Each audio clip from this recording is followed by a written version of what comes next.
Le matériel en endodontie évolue continuellement. Certaines évolutions sont utiles, d'autres sont indispensables. Le localisateur d'Apex fait partie des indispensables. Mais comment ces appareils fonctionnent-ils et sont-ils vraiment fiables? Une fois de plus, la sémantique est importante. Nous parlons bien de localisateur d'Apex et non pas d'appareil de mesure électronique. Cette dernière appellation est inappropriée car cet appareil ne fournit pas directement des informations métriques ou plutôt millimétriques sur la longueur du canal.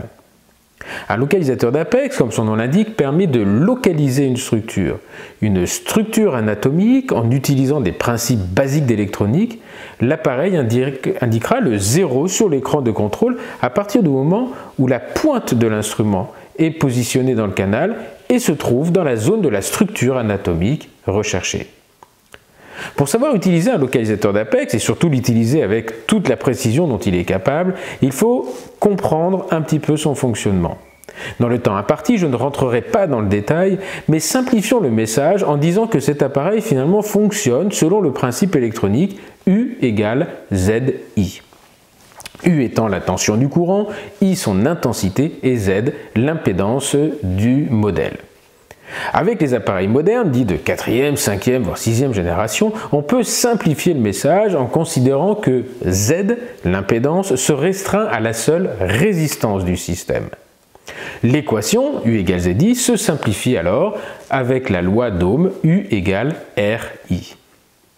Depuis les années 60, toutes les générations d'appareils qui se sont succédées exploitent le principe que dans la zone apicale la plus étroite, le canal présente une résistance électronique fixe de 650 ohms.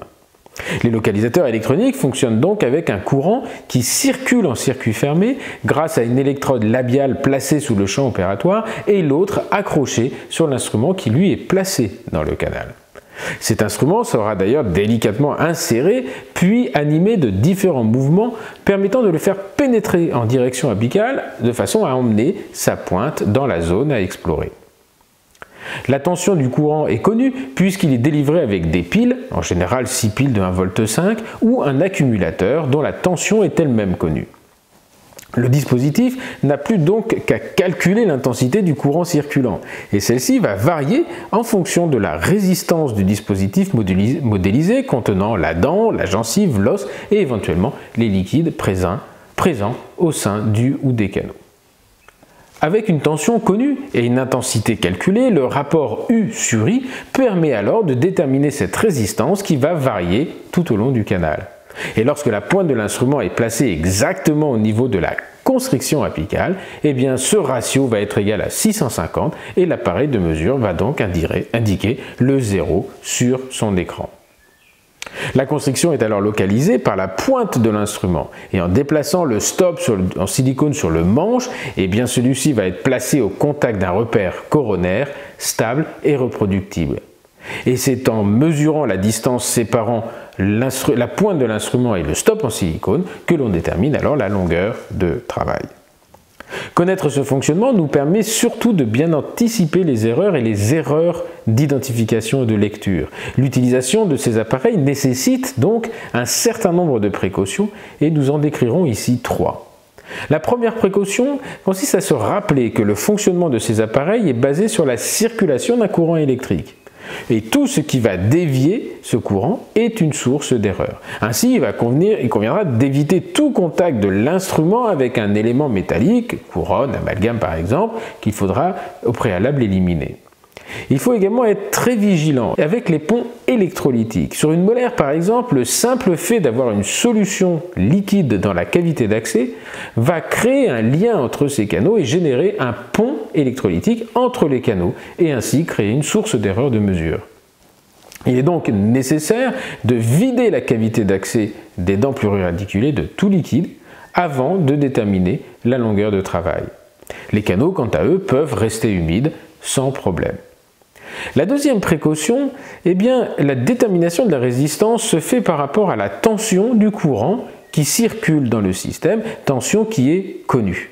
Et pour une localisation fiable, eh bien, cette tension doit être stable.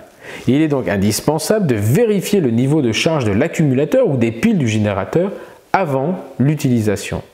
Et toute baisse ou diminution de cette tension, liée par exemple à une fatigue des piles, qui est matérialisée par la perte d'une brique sur l'icône correspondante, entraînera des défauts de localisation.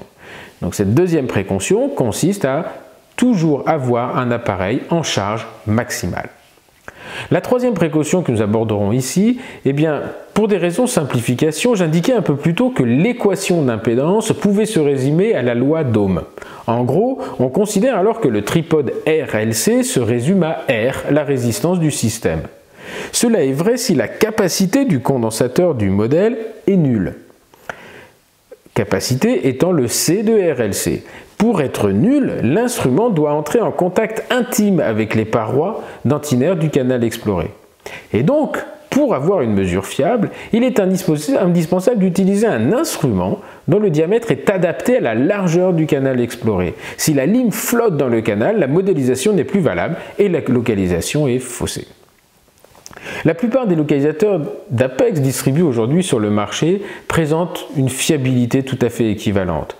Le choix dans l'acquisition d'un appareil se fera donc sur d'autres critères tels que le prix, la facilité de lecture, la stabilité sur le plan de travail, etc. etc. Rappelons-nous que la seule chose qui peut faire varier la fiabilité est le non-respect d'un de ces trois points, voire d'autres qui n'ont pas été détaillés ici.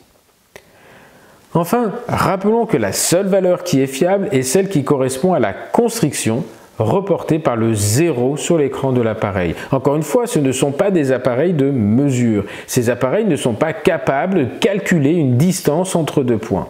Et les valeurs numériques indiquées sur l'écran n'ont donc aucune signification en termes de valeur métrique. Le fait d'avoir l'indication 1,2 sur l'écran, par exemple, ne signifie aucunement que la pointe de l'instrument est localisée à 1,2 mm de la constriction. La seule indication fournie est la progression de l'instrument en direction apicale si cette valeur diminue jusqu'à atteindre le 0. Voilà, l'essentiel est là, mais la question, comme vous l'avez compris, mérite largement d'être approfondie. À très bientôt.